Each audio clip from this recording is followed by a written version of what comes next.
Hi, darlings. Welcome back to this channel. It's always great to see you around here. And since you stopped by for this topic, I would like to ask you, do you know what empathy means? Do you know why it is important? And did you know that empathy can be bad too? So today I'm going to talk about just that. I will explain what empathy means, why it is important, the types of empathy, its dark or negative side, and I'll present to you with another concept for empathy that you have never heard before, because it is mentioned for the first time here. And the right kind of empathy can really change our world for the better. And so I am very happy that you stopped by here today. But before I get into the subject, I would like to share with you that I am creating a new YouTube channel for the Church of Clear. So hop on there, check it out and subscribe, because that's one of the other places where I'll be sharing these type of content related to self-development, making your life and everybody's lives better, and hopefully change the world for the better.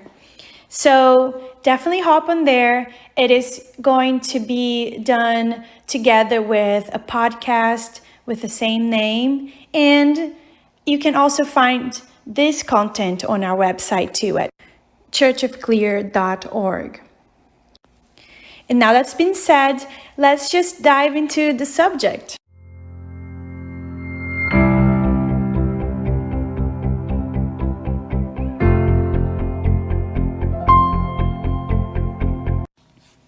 Let's begin with explaining what empathy is. Well, empathy is the ability to put oneself in the shoes of another person, their perspectives, emotions, actions, and reactions, so you know what they're feeling, or at least suspect what they're experiencing. It also involves communicating to further the discussion or clarification. This skill reflects a person's ability to connect with others and to relate to them, which is an essential skill in building and managing healthy relationships. Without the ability to understand what another person is going through, our relationships remain superficial, and without the depth and richness that occurs when we share an emotional connection. And so, that leads us to why empathy is important. Well, empathy is important because without it, people tend to go about their lives without considering how others feel or what they may be thinking. We all experience moods, pain and hurt, joy and sadness, but with differing perspectives. And we are so limited when we only see our own perspective. Without taking the moment to assess others' perspective, it is easy to make assumptions and jump to conclusions, which leads to misunderstandings, bad feelings, conflict, poor morale, and even divorce. People do not feel heard or understood.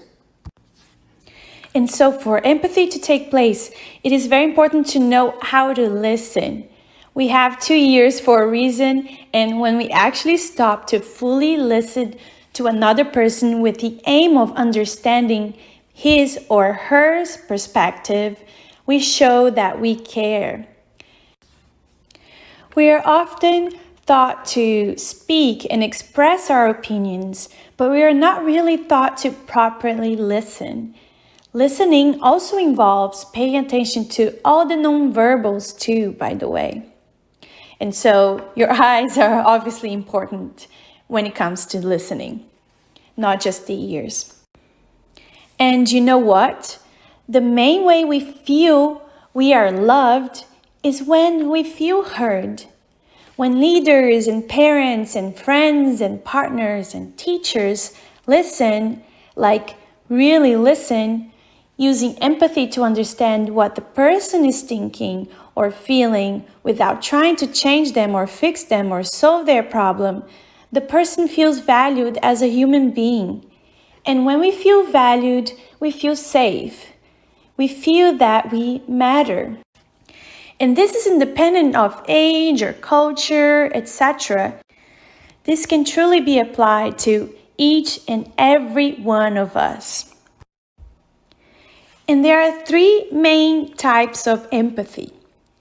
The first one is emotional empathy, which is when you literally feel the other person's emotions alongside them.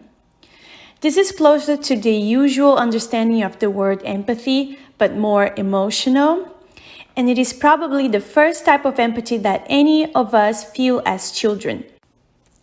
Like this kind of empathy can be seen when a mother smiles at her baby and the baby catches her emotion and smiles back. Or even when the baby starts crying when he or she hears another baby crying. And emotional empathy is good because it means that we can readily understand and feel other people's emotions. This is vital for those in caring professions, for example, such as doctors or nurses, to be able to respond to their patients appropriately. It also means that we can respond to friends and others when they are in distress. But emotional empathy can also be bad because it is possible to become overwhelmed by those emotions and therefore unable to respond. And this could be exhausting. It might overwhelm us and make us want to escape others' pain rather than alleviate it. That's why some researchers call this empathic distress, because it creates feelings of personal distress in us. And emotional empathy can also become ineffective in helping the persons in difficulty or in resolving the situation. It can create emotionally charged and even highly stressed environments for teams and colleagues.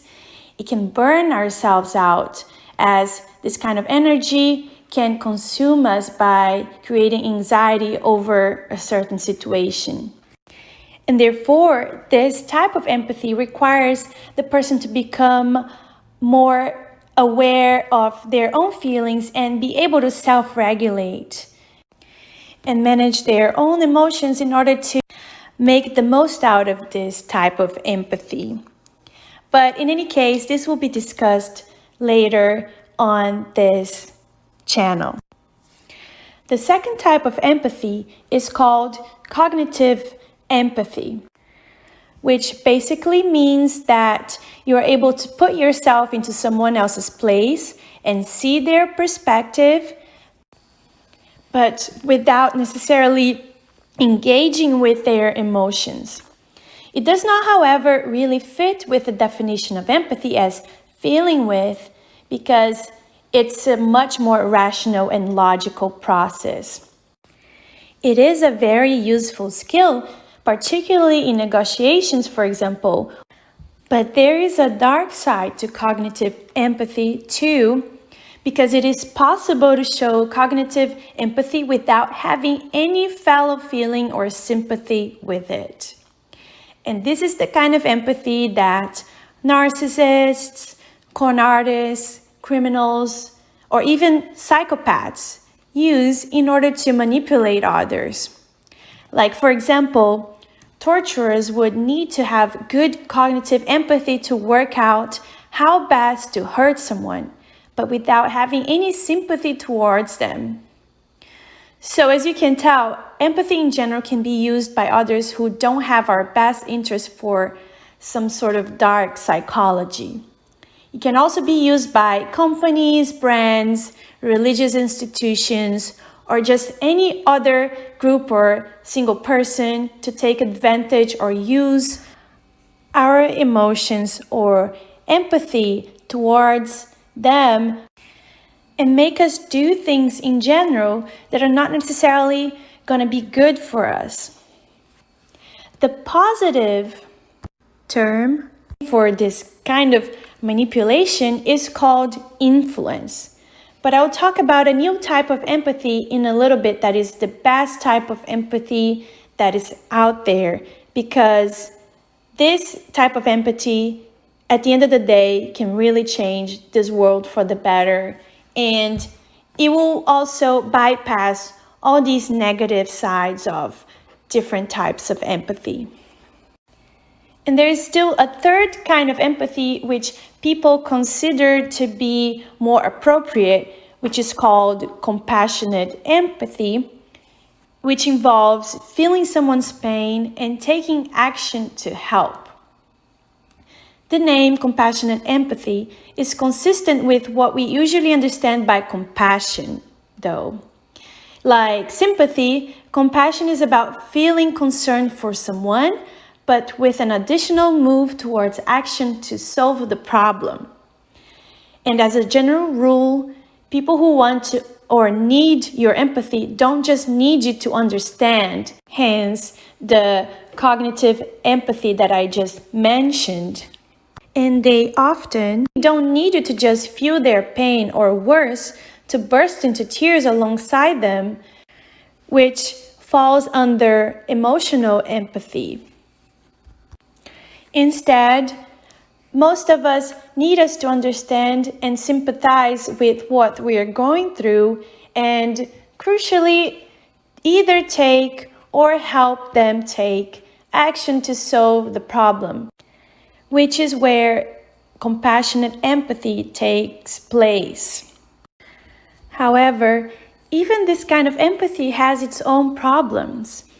And I'm going to give you an example right now. Let's say, for example, your neighbor is suffering and someone else living in another country is suffering. But it's far easier to empathize with those who are close to us, like our neighbors, than sympathizing with someone on the other side of the planet, or even, sympathize to those who are similar to us, or those that we see more attractive or vulnerable or less scary. Compassionate empathy can also lead us to favor one over many. In one classic example of studies, psychologists asked some subjects how much money they would give to help develop a drug that would save the life of one child, and asked others how much they would give to save 8 children. People would give roughly the same in both cases, but when a third group of subjects was given the child's name and a photo, the donations grew rapidly. And then there was a much greater donation to the one child rather than the 8 children. And the situation is called the identifiable victim effect. And another example is when you consider child beggars.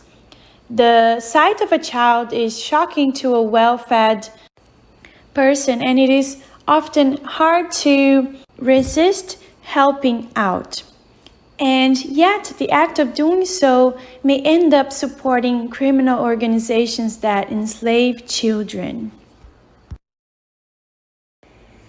And now, after showing you all these types of empathy and its bad or dark side, you may be wondering why we still believe being empathetic can be a great thing. Well, the good side of empathy is still there. It is still real, and it does help people open their hearts to others who may be different from them.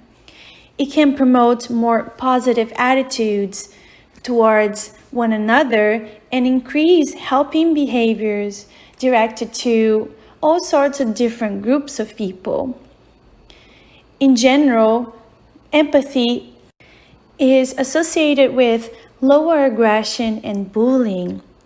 Can you imagine if all of us used empathy the right way and potentially have less wars and more understanding? Empathy is typically viewed as a positive trait because it allows people to treat each other with understanding and kindness. Empathy allows us to notice when others are feeling down. It helps us accurately formulate strategies to make those people feel better. And fortunately, most people use their empathic capacity for altruism, care, and cooperation. And so we at the Church of Clear still believe that empathy can really change the world for the better. And so we came up with a new concept called wise empathy. Wise empathy is the next level of empathy because it involves being aware that people can take advantage of your empathic skills, and that empathy should be there to really bring the ultimate good to ourselves and others. And in order for us to be wise, empathetic, other skills, competencies, and qualities should be in place too. Because as we can tell by now, trying to take other people's perspective does not always produce morally good results to others or even good results to ourselves. And so we realize that in order for a wise type of empathy to take place and really change the world for the better, we need to develop other skills that should be going alongside our empathic skills. We can't just rely on empathy on its own. And so, among other skills that we need to develop in order to be better empathic people includes self-awareness and mindfulness, critical thinking, self-esteem and self-love, and emotional strength. And darlings, I will talk more about wise empathy in the future. So that is another big reason to subscribe to the Church of Clear channel, because this is something that can really change the way that we relate to each other and therefore change the whole world for the better. So don't forget to subscribe, okay? And after all this information, I would love to know, what kind of empathic person are you? There is no shame in sharing your point of view, okay? So don't hesitate to leave it on the comments below.